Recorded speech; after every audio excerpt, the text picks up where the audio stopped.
القرآن الحكيم إنك لمن المرسلين على صراط مستقيم تنزيل العزيز الرحيم لتنذر قوما ما أنذر آباؤهم فهم غافلون لقد حق القول على أكثرهم فهم لا يؤمنون إنا جعلنا في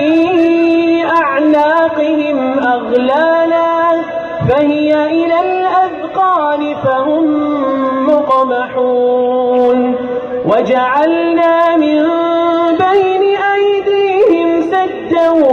ومن خلفهم سدا فأغشيناهم فهم لا يبصرون وسواء عليهم أأنذرتهم أم لم تنذرهم لا يؤمنون